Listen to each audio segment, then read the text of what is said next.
ゴールデンウィーク特別企画イエイイエイどうも、庵野貴弘です。本日はですね、ゴールデンウィーク特別企画というところで、チーム未来のこのね、4人の議員のみんなで、子供の頃ってどんな感じだったかというのを、子供の日に合わせて、ちょっと語り合ってみようじゃないかと、こういう企画になっております。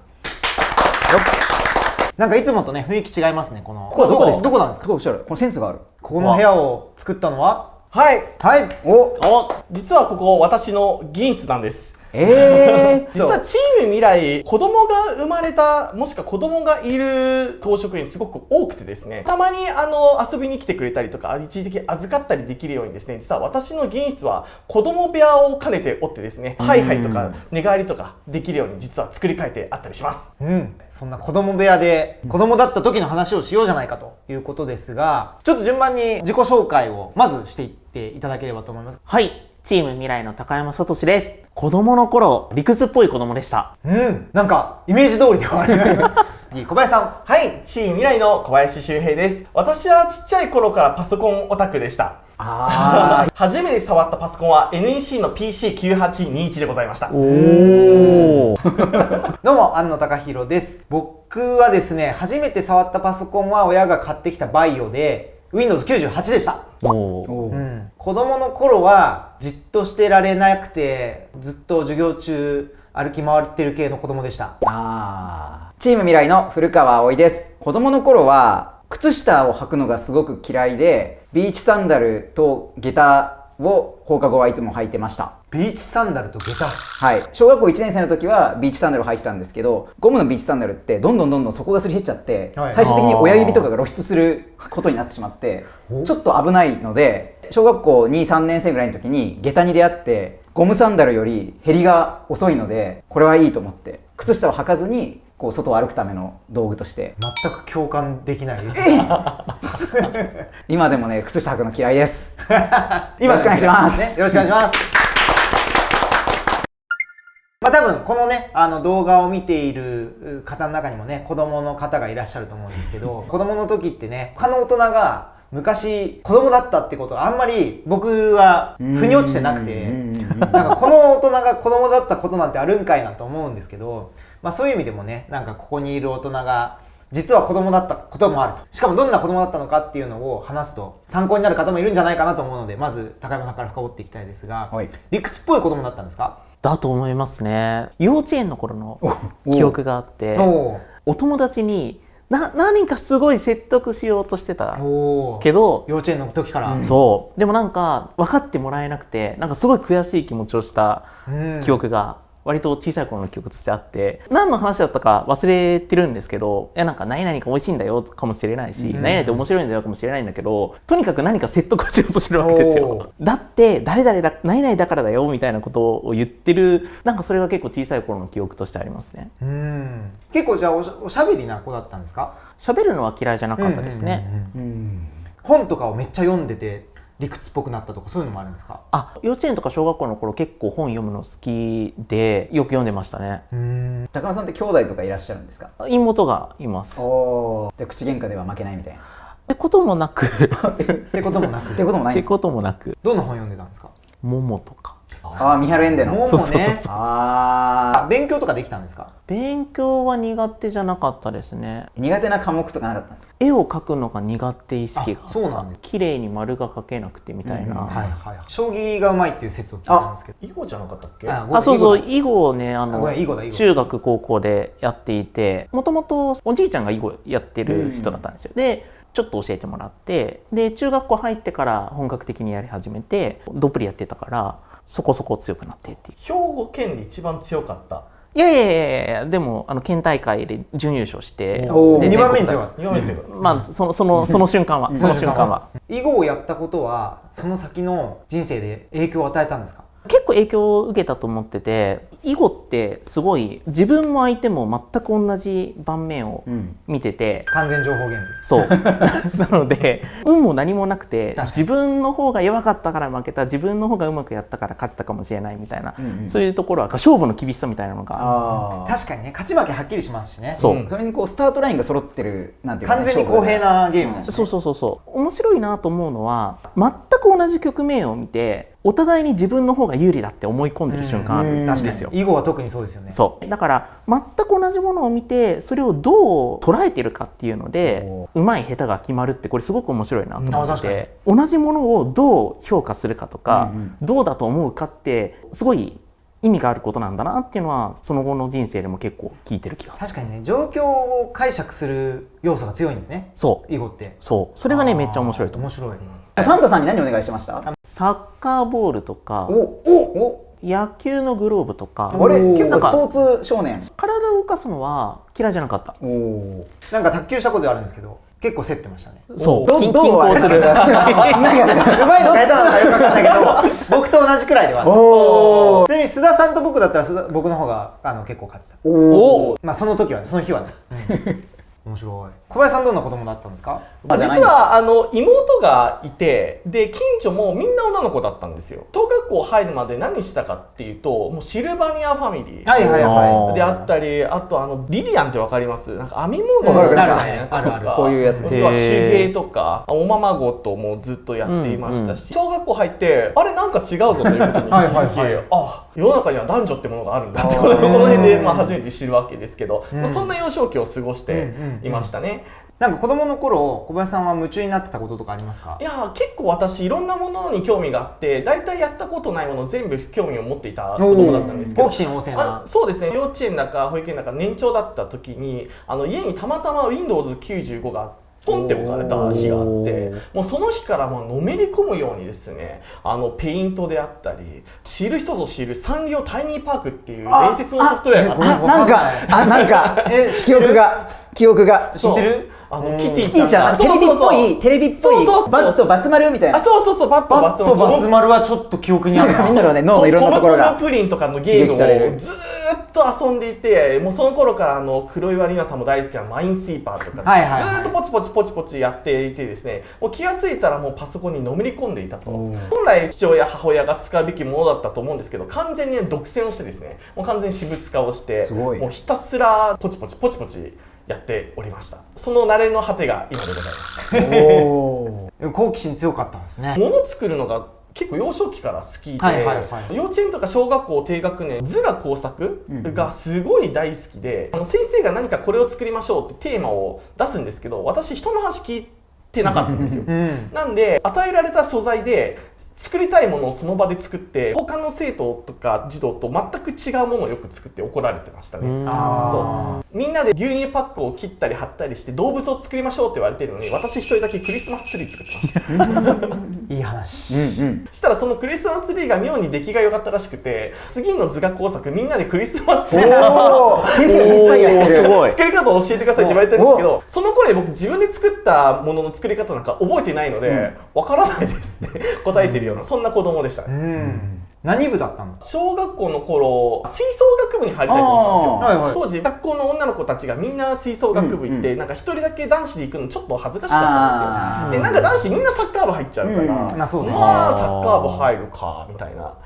感じだった気がするから、当時からやってればもしかしたら楽譜が読めたのかもしれないなっていう。運動自体は好きだったんですか？体を動かすの好きで、私実は座学全部苦手だったんですよ。国語数学理科社会英語の関心意欲態度常に最低評価で、逆に体育美術技術、音楽みたいなやつはだいたい関心意欲態度4とか5とかパキッと分かれているぐらい、椅子に座ってんのが苦手でしたね。チームで結構座学が得意そうなイメージ強いと思うんですけど、実は私はそんなことなくて、得意科目はやっぱり美術でした。美術、この部屋もすごいね、インテリアが、そうインテリアのこだわりとか、そのどんな色のものをこの辺に置くといいだろうみたいなところにはすごく興味関心があって、私エンジニア兼デザイナーでもあったので、やっぱこういったところは職業にもつながってたんじゃないかなと思ってます。小林さんといえばぜひ話してみたいのがインターネットなんですけど、僕と小林さんね、もともとインターネット友達でございまして、しかも12歳とかですよ。同い年なので両方とも12歳だったんですけど、12歳の時にネットの掲示板上で出会うっていう。注意、子供のみんなはインターネットで知らない人に出会わない。実際そうなんだけど、当当時中学1年生だか2年生ぐらいの時って、インターネットっていうとまだ2チャンネルとかネットの掲示板みたいなのがメインだった時に、プログラミングに興味がある学生たち集まりみたいな、そういう掲示板があってですね、そこに僕も結構書き込んでいたんですよ。で当時彼も書き込んでいてですね、たまたまそこでオフ会があって会ってみたら同い年だったと、で当時ね同い年だったねこういうエンジニアに興味がある子って安野くんしかいなかったので、そこですぐ仲良くなってですね、2人とも千葉にねその時住んで、そうなので深いつながりでたまに会って遊んだりお茶したりっていうきっかけがあり、なんとね、今2人ともねここにいるというのは結構奇跡に近いんですけれども、あなたのインターネットはどこから？僕は歩くインターネットみたいなもんなんだよな。すごい行ってみて。歩くインターネットなんだ。さっきの話に戻ると、もうずっとそのオフラインのパソコンをずっと触っていて、ただずっと画面にはインターネットみたいなネットスケープってアイコンがあって、 N のマークがね、そう押しても動かないことだけは知っていたんだけど、ずっと動かしてみたくて、親にインターネットなるものにつないでみたいと懇願をしてですね、当時ダイヤルアップですよ、ピーヒョロヒョロヒョロピロンピロンピロンみたいなのにつないで、よくわかんない画面がちょっとずつ出てくるのがもう楽しくて仕方がなかったと。パソコンとか、インターネットとかにハマっていく小林さんについて、なんか周りの友達とか親とかどういう反応だったんですか？当時まだその大人もパソコンとかインターネットにはほとんど詳しくない人が多かった中で、小学生ながらもずっとインターネットにのめり込んでいたんで、結構地域の人からはパソコンに詳しい人っていう評判がすでに地域の人から、そうすごい。だから小学校のパソコン室みたいのが当時できた頃だったんですけど、先生もパソコンわからないんですよ。小学校のパソコンのセットアップとかなんかエラーが出てっていうのは他の学年の先生が困るたびに僕が呼び出されて直しに行くみたいなことがちょいちょいありました。後にそこで学校のパソコンにいたずらをして教頭とかに呼び出されてこっぴどく親まで呼ばれてすごく叱られた苦い思い出もあるんですけど、それも勲章みたいなもんですね。そう、もうパソコンをセットアップしたり破壊したりしておりました。じゃあもう今もね、小林さんは結構チーム未来の人たちのパソコンをセットアップしてくれたりトラブルシューティングしてくれてるわけですけど、20数年前から今みたいなことをやってたっていう。高山さんもそうだけど、なんか意図したわけじゃないけど、なんか偶然つながることっていうのがすごい多いですよね。どんな幼少期でしたか？さっき小林さんが大体説明してくれたので、大体パラレルで親が突然買ってきたバイオを支配することに成功し、オフラインで全てのアプリケーションを順番に開いて、このアプリケーションって何だろうっていうのをやっていったと。つまり安野貴弘を育てるためにはパソコンを買い与えて占拠させればいいってことですね。支配をさせる、この2人のだから共通点はそこですよね。そうかもしれない。パソコンを与えて支配させるでも今のね子供たち0歳からチャット GPT と共に生きてるわけなので、アレクサとね会話してるから、そこはまたちょっと違うと思いますけど、なんかやりたいことを別に止められなかったっていうのはあるかもしれないですね。そうかもしれない。支配をしてもそういうこともあるかという感じで、生温かく見つめていただいた親みたいな。ドッジボールは避けるのに徹してますね。めっちゃわかる。めっちゃ一緒です。元ガイアはね投げたりしないといけないじゃないですか。最後のピンチの時に戻されるから、元から内野にいて、常にもう避け続けて最後の一人になることに快楽を感じていたので、最近もテレビゲームとかでサバイバルものっていうかあるじゃないですか、最後の一人になるまでやるみたいな、あれとかね結構精神性がそっちも惹かれてるんですけど、なんか一貫してるなっていう感じですよね。安野くんはスポーツが好きだったね。テニスやってました。小学生の時は水泳をやってて、で中高はテニスやってたね。テニスやってたっていう割には、うちの学校のテニス部ってコートが少ない割に部員数がすごい多かったので、もう全員が打てないんですよ。だから余ってる人たちはずっと学校の周りを走り続けるっていうのをやってて、基本的には長距離走部みたいな、マラソン部みたいな感じでした。あとやっぱり人の話をずっと黙って聞くのが全然できなくて、小学生の時はとりあえず教室の中でうろうろしてみたりとか、脱出してみたりとか将棋やってましたね。小学生の時やってたってほど強くないですけど、もちろんノートに風とか書いて 9×9 マスを打って前後に回しながら消しゴムで消して歩を前にやってすごい。いや大変、結構大変。でもそうすると授業中でもずっと将棋ができるということを発見して、それ以来ずっとやってましたね。自由帳あったじゃないですか。自由帳あった。何書いてましたか？僕漫画描いてた。うわー、めっちゃ漫画描いてた。めっちゃ思い出してきた。少年ジャンプみたいなの作ろうと思って。少年ジャンプじゃないな、その1個前のさ、小学生がみんな読んでるやつあるじゃん。なんだっけ、コロコロコミック。コロコロコミック。コロコロコミックを作ろうと思っすげえて何本か書いて連載を頑張ろうと思って一人で連載する一人で連載するっていうのを頑張ってやってた記憶があります。じゃあ絵も描けた？書けたって感じではないけど、あなんかぐしゃぐしゃって書いてあるみたいな。その時からね、作家庵野貴弘の片鱗が確かに宝島に冒険に行く話とかだったけど、お割とオーソドックスな、うんその当時マトリックスを見て僕は非常に影響を受けていたので、もう登場人物が全員グラサンをしてるんですよ。でも描きやすくて良さそう。そうなの。グラサンをしてると描きやすい。目ってやっぱ難しいから、それによって品質クオリティを担保してたの。はいはいはい。なるほど。なるほど。読みたいな。ね、読みたい。どこかでね、公開されるといいですね。データがないかもしれないな。実家にあるかな。すごい量なんだよね。こう親がね取ってるかもしれない。このくらいの量ありましたね。古川さん次行きましょう。はい。どんな子供でした？下駄履いてました。わかんないんだよな。自分の記憶はないんだけど、親からの伝言によると、幼稚園の頃に文字を覚えるのを嫌がったと。まあそもそも幼稚園って別にね、文字とか覚えなくていいわけですけど、まあでも周りのことがだんだんこう覚えたりしてるわけですよ。でもその時に親があんたは覚えないのということを言ったら、文字覚えたら勉強しなきゃいけなくなるから嫌だねみたいなことを言ってたらしい。その時点でやっ言ったぱねらしいんですよ。一歩目からね確かに防いでいく。そこでディフェンスすればそうその後は全部防げるから。そうでも隣の家になんか1個年下の女の子かなんかが住んでて、お隣のなんとかちゃんはもう文字覚えたらしい。それを聞いて奮起してなんか1日でひらがなを覚えたらしい。でこれは分かんない。倍親だから。親曰く隣の子に負けてられないと思ってもうやるぞってなった瞬間があったんだよね。そう多分よしと思ったんでしょうね。で文字を覚えました。でまだ覚えてない方がいたとしても安心してそう誰にとってもその時がああそうかも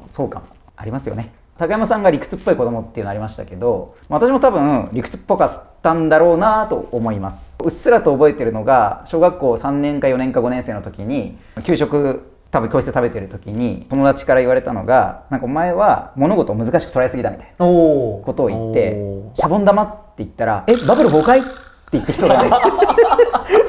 それその子がセンサーですよ。その子がセンサー。小学校6年生の時とかは紙を食べたりしてました。6年生の時に6年生の時にで6年生ならではの発想で小学校1年生とか5歳とか6歳の子は食べるかもしれないけど、分かってないからかもしれないじゃないですか。分かってて食べるんだ。そう12歳の自分はこれは害はなさそうだと。食べてもそうどんな味かとか食感か分からないから試してみようと思って食べた。紙とかもちょっと破って給食のスープに入れて食べて全然美味しくない。まずね食べづらいんですよ。紙って破れるけど、口に入れても噛んでもそうね、切れないし、噛み切れないですね。確かに全然食材としてダメだなっていう食材じゃないからね。っていうことを学んだりしてました。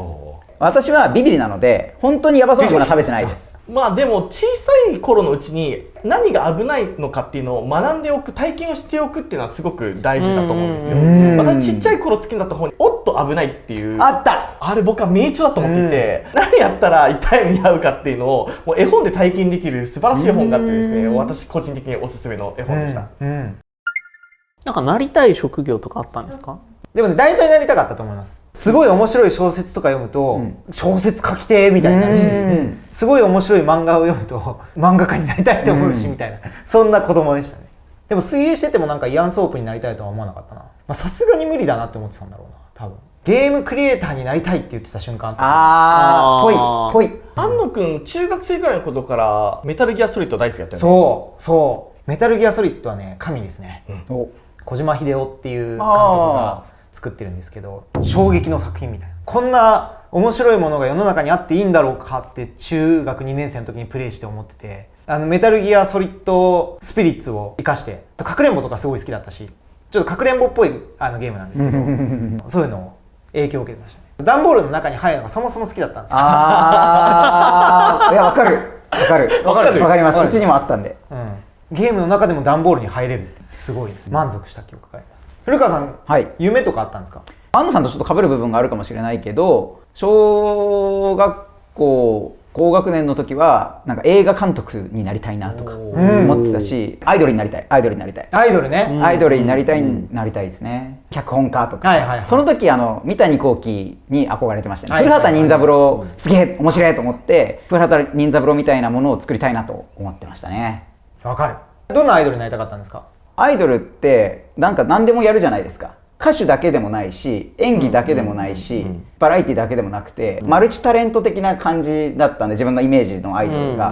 なんかそれすごいいいなと思って。強い子みたいな感じなんですかね。自分器用貧乏的なところがあるなと思ってて、でも興味関心いろんなところにあるし、なんかそこそこはできるんじゃないみたいなっていうのと、グループっていうのがかっこよかった。ああ、なるほどね。グループに属したいという気持ちは常にあって、中学ではちょっとバンドもどきみたいなのをやってみたりとか、あとこうお笑いとかもやってみたいなと思ってて、でもあるいはもこうコンビ組んだりね、ユニット組んだりとかしなくちゃいけないけど、まあでバンドは友達と組めたけど、まあそれはこう長続きはせずに、でこうお笑いもやる相手というのが見つけられずに、ペッパー君とやればいい。でそこに発想にね至れなかったですね。でも高校では演劇部に所属してたんで、そこではその脚本を書いて、その一緒にこう何かを作るっていう体験ができて、あれはすごい良かった。良かった。そして今グループユニットとしてのそうなんですよ。アイドルがそう自分たちで言うのちょっと違うね。ちょっと違うかもしれないけどグループでの活動ね。グループで、そう、グループでの活動できてますけど。そうなんですよ。そうだから今グループでの活動ができてて、ちょっと嬉しいなっていう。もともと人と一緒にこう何かをするのが好きなんで、今こうやってね、メンバーのみんなと活動できてるのが楽しいなと思いますし、でもアイドルちょっとわかるかもしれない。アイドル実は僕は妹がいて、妹が小学校の時にダンススクールみたいに通っていて、まあ、ステージにたまに出て踊るわけですよ。すごい。なんで僕はその裏の楽屋によく行っていたんですね。裏に行くと安野くんよく見てると思うんですよ。上手下手って書いてません？上手下手ね。どっちが右でどっちが左かっていう業界用語なんですけど、なんでうちの妹はいつも下手な方に行くかってまあ思っていたわけですが、その頃から結構いわゆるバックステージに興味があったんで、僕はアイドルじゃなくてアイドルとかを支える裏方にはすごく興味があって、後のね映像技師、確かに映像を撮る時もね、裏方というかそのバックステージの仕事ですよね。で今も地位未来、もちろん今国会議員として前に立ってますけど、それまでの間ね裏方で支えるっていうのは結構私の好きな職業だったと思います。実は小学校の頃なりたかった職業は宇宙飛行士だったんですよ。そうずっと宇宙飛行士になりたくて、小学校の卒業論文みたいな作文にも宇宙飛行士になりたいと。で宇宙飛行士になるためには何をしなきゃいけないんだみたいなことをなんか書いてあってね、私次の国会議員としての質疑がですね、宇宙活動法っていうものに触れるんですね。ロケットの打ち上げ方とかそういった質問をするんですけれども、まさかこういう形で宇宙に関わる日が来るとは思っていなかったので、やっぱ興味のあるものにこういう形でも携われるっていうのはすごく嬉しいなとそのように思います。すごい繋がってる。めっちゃ繋がってる。面白いですね。なんか皆さんそこがそう繋がるんだみたいなのを、確かに実はチーム未来で出馬された方の中で演劇部経験ある方意外とたくさんいらっしゃって。そうですね。有名なところだと黒岩里奈さんとかね。出馬はしないんだけどね。本当だ。確かに本当だ。演劇部出身ということで声の出し方だったりとかっていうのもあるし、あと自分は脚本書いてたっていうのもあるので、より伝わる言い方であったりっていうのは、演説みたいなのを考える時もそうですけど、国会でのいろいろな質問とかを考える時も結局は原稿を作って読んだりとかする部分もあるので、そういう時にこう役に立ってるような気がしますね。で皆さんは自分がその子供の頃、小学生とかの時に自分が政治家になるって思ってました？いや全然。そもそもこの職業になりたいがあんまりなかったから。そう言ってたもんね。政治家だけじゃないけど自分がこういう仕事をしてるんだろうなみたいなイメージあんまなかった。当時その本が好きだったから、なんかずっと本読んでる仕事とかあればいいなって思ってたんだけど、でもそれってこういうお仕事だよっていう名前ではあんま出てこないけど、それが役に立ったらいいなって思ってた記憶はありますね。でも今ね文字ばっか読んでますよね。そうずっと文字読んでるからずっと文字読んでいろんな人と話してそれで仕事に生きるみたいなのは、なんか自分がやりたい働き方に出会えたのかなっていう感じはしますね。高山さんスラックでの反応がめちゃくちゃ早いですけど、あれもちょっとやっぱ活字中毒的なところがあるんです。でも文字情報がわーっと流れてくるのは嬉しくていろんなこうわーって流れてくるのを見てそれで答えるみたいなのが好きですね。国語、算数、理科、社会だとどれが好きだったんですか？国語が一番得意でした。でもなんかそれは一貫してますよね。なんかどうですか？私は政治家になろうとは小学生の時は思ってなかったけど、小学校3年生ぐらいの時に先生のことがあんま好きじゃなくて、文部科学省に入って教育を改革しようって思ってちょっと待って、それがね、それがすごいの。それすごいの。いやこれはちょっとなんかフェアじゃないというかね部分があって、うち親が国家公務員なんですよ。だからなんとか省に勤めてたんです。だからそういうことで親の職業っていうのがその公務員だったからなんとか省に入って働くっていうことのイメージがちょっとついてたんですよねっていうのもあって、でも自分が先生になってもね直接はこう先生同士だから変えられないみたいな、でもなんかこう文部科学省に入れば先生をなんとかできるんじゃないかみたいな風に思ってましたね。でも実際ねそこから厚労省行ったので、はい、なんか結構こうそう見えてましたね。そうそう、まあ一回ね小学3年生の時は文部科学省って思って、そこからこう、ね、映画監督とかアイドルとかいろいろこう経て結局厚生労働省に入るっていうことになるわけですけどアイドルの前に文部科学省なんですごいちゃんと所感が合ってるのが大事ですね。普通先生って文部科学省がやってるって思わなくないですか？ああ確かに確かに。小林さんどうでした？結構僕の中ですごくいい本だなと思ったやつがあって、13歳のハローワークっていう本が、村上龍。そうあったいろんな職業が載ってるんですよ。やっぱり小学生って言って知ってる職業って限られてる中で、あこんな職業もあるんだってすごく楽しく読んだ記憶があるんですよね。その中に多分ね政治家とかも入っているんですよ。なんで読み飛ばしちゃった気がするんだが、こういう職業もあるんだっていうのをそこでちゃんと認識した記憶があってですね、国会議員になろうと思ったことは当時なかったけど、科学の力をもっと使えば簡単にできそうなのにって小中学生なりにぼんやり考えてたことはあって、どうにかなんないのかなってふんわり考えていたら、ここにやっちゃう人が出てきたっていうのは僕の中でびっくり仰天で、地位未来できてよかったなって思ってます。安野さんは？僕は全く考えたことなかったですね。おふわふわしてたしゲームクリエイターだったし、2024年の4月頃まで自分が出馬するなんて考えたことはなかったですね。考えたことがない職業に突然なることもある。そうですね、っていうことだと思います。何が起きるか分かんないっていうのは楽しいですよね。そうですね、何になるにしてもそれまでに好きだったことだったりとかやったことあることがどっかしらでつながるみたいな、明日関係なくても来年関係なくても、実はそのうちつながることがあるみたいなのなんかすごく面白いなって思いますね。めっちゃそうだと思います。なんかスラムドッグミリオネア的な。スラムドッグミリオネアっていう最高の映画があって今言ったような幼少期とかにあの時あそこで見たものが実は人生の中で生きたみたいなことの連続なんだみたいな、そういう話なんですけど、クイズミリオネアに出るインドのスラムの少年の話なんですけど、人生っていろいろ思いがけないところでつながるんだなっていう、あれは学びですね。今までの話聞いてると、結構皆さんデコボコが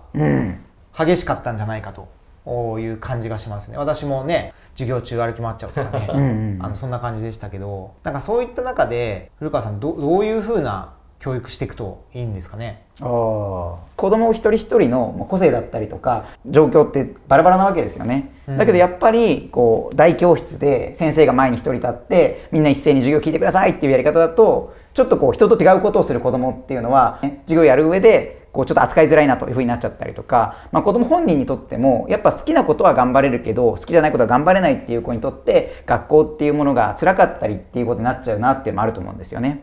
でそんな中で本当は一人一人に合ったこう進度であるとか一人一人に合った内容であるとかそういうものが作れたらいいんですけど、でも教科書ってこう一冊なわけで、子供一人一人に合わせた30冊40冊の教科書を作るわけにはいかないよねというのが今までだったわけですけど、ただこう今どんどん AI とかそういうテクノロジーが発達している中で子供一人一人に合った形の教育を提供することができるんじゃないかというふうにチーム未来としては考えています。本当に人によって読むのが得意な子もいれば、聞くのが得意な子もいれば、全然違ったりするし、算数やりたい子もいれば社会やりたい子もいれば国語やりたい子もいるので、何の順番にやるといいのかっていうのも全然違うわけですよね。古川さんもある日突然文字を全部覚えたりするわけなのでっていう個別最適な学びっていうのをどういうふうに作れるかっていうのは実装していきたいですね。そうですね、作っていきたい。あとこうテクノロジーによって教育がアプローチできる子どもの幅も広がるんじゃないかなという気もするんですよね。例えば最近教科書デジタル教科書の法律案が、今まさにね国会で議論されている法律ですけれども、別にこれは今までの紙の教科書を全部デジタルにしちゃおうっていうわけではなくて、デジタルの教科書も紙と同じように扱おうというような法律なんですけれども、でそのデジタル教科書の法律案についてチーム未来の AI インタビューという仕組みを使っていろんな人の意見を聞いた時に出てきた意見でなるほどねと思ったのが、ディスレクシアと言われる子たちについて、紙の教科書だと文字が実は追えなくて読めないんですと。だけどもデジタル教科書であれば読み上げ機能があったりとかそういうことによってついていけると。だからこれまでは紙の教科書だとなんかこう勉強ができない子みたいに扱われてた子がデジタル教科書によって学習にしっかりついていけるようになるんですというような声がねあったりして、これも一つこう今まで紙という形でしかなかったものが新しいデジタル教科書という技術が可能になったことによって今までよりもねいろんな方により深く教育が届けられるようになったといういい例なのかなと思いましたね。本当にねできることどんどん増えてっているので、我々ねチーム未来は僕たちのね子供たち孫たちにとっていい社会ってなんだろうっていうのを考えている政党なので、そういったいろんな仕組みをどんどんこれからもやっていきたいと思います。今回この4人のいろんな子供時代の話を聞いて、こういうこともできるかなという話とか、夢って別にあってもなくても大丈夫だねみたいな話とかをしてきたわけですけど、最後感想を順番に聞いて終わりにしたいなと思います。子供時代の話ね、今日振り返ってすごい楽しかったなという気がしますね。本当人生何があるかわからないっていうか、自分が小学校とか中学校の時とかに、こういうことやりたいけど無理だろうなとか、もう自分はこの年齢だから無理だとか、ちっちゃい頃からこれやってないから無理だとか、無理だなとか思ってたことっていろいろあったけど、これを見ている子供というか、なんかちっちゃい頃の自分に語りかけるつもりで言いますけど、なんか意外と人生なんとかなるっていう。その時その時でうまくいかないことっていうのはいっぱいあると思いますけど、適宜逃げながらね、生き延びていきましょう。いや、いいと思いますよ。いや、なんかそんな恥ずかしがらなくてもいいと思う。大人すぎるかもしれない。私ちいかわ好きなんですけど、ちょっとなんかちいかわテイストっていうかね、わかります？わからないか。泣いちゃったみたいな。いや、ちょっとダークっていう。わかるようでわかんなかったけど。いや、幼少期の自分ならわかるはず。はい。はい。じゃあ高山さん。いろいろ思い返してたんですけど、小さい頃よく熱を出す子だったんですよ。熱は出る、喘息もあるで、すぐ熱出るな自分はってずっと思ってたんですけど、大人になっていくにつれて、しょっちゅう学校とか会社を休むということではなく、でも当時はそんなこと全然想像できなかった。いや、なんかさっき囲碁が強いみたいな話を言ってもらったけど、当時の記憶であるのは、同じ相手にも何回も何回も連続で負け続けて、およそうまくいく気がしないみたいな記憶とかも結構あるけど、たまたまうまくいくみたいなこともあって、うまくいってない時期のことも結構後から振り返ると、そういう時期もあったなみたいなことだったりとか、その時はこれからどうなるんだろうって思うことでも振り返るとなんとかなるっていうのはあったなって思いますね。僕正直学校嫌いだったんです、認めたくないけど多分いじめられてたんです私は、若干、なんでこんなところに通わなきゃいけないんだろうって思ったけど、卒業したかったので、なんとか通っていたりとかした思い出もあるんですけれども、小学生とか中学生って自分のクラスとか自分の学校がなんか世界の全てって思っちゃう子って多分いると思うんですけど、いやでもほとんどの子はそうですよね、やっぱり。でも実際世界ってもっとずっと広いんですよね。で僕もインターネットに出会ったことで学校の外の人間とこうやってつながって、他の学校にもこうやって同い年の子供がたくさんいて、いろんな面白いことをやっている子ってたくさんいたんだなってことにそこで気づけたりとか、なんかもっと大きくなると本当に年齢の違う人とたくさん会ったり、違う職業の人と会ったりする中で、世界ってもっとこんなに広くて楽しいものなんだって年を重ねるごとに気づくことができたんですね。いや、めちゃめちゃわかる。めちゃめちゃわかるな。なので自分だけが見えてる世界は思ってたより小さいよってことをみんなには伝えたくて、もっと世界は明るくて広いから、なんかいろんなやっ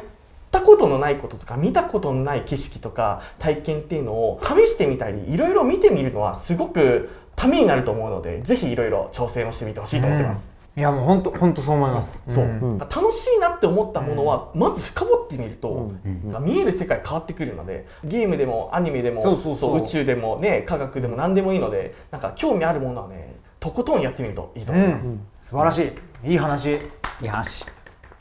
自分の人生を振り返ってみると、小学生とか中学生の時はね、いろんなことをあっち行ったりこっち行ったりとしますけど、で高校生ぐらいから大人になったらこういうことやるのかなみたいなことを思ってて、大学で法律とか勉強して、で公務員になってみたいなところまではなんかそのルートだったのかなという気がするんですけど、でもアメリカに留学して、アメリカで働いてみようというふうになって、厚生労働省を辞めるっていうのが自分の中で結構予想のつく道から外れるっていう結構大きな決断で、それがすごい怖かったんですよね。まあ、でもそこから先ってこう前例もあんまりない、そういうルートをたどった人ってほとんどいないしっていうところで、だけどこっちに行きたいなと思ったんで勇気を出して飛び出してみて、まあ、その結果としてすごくこういろんないい体験をできたなと思ってます。で自己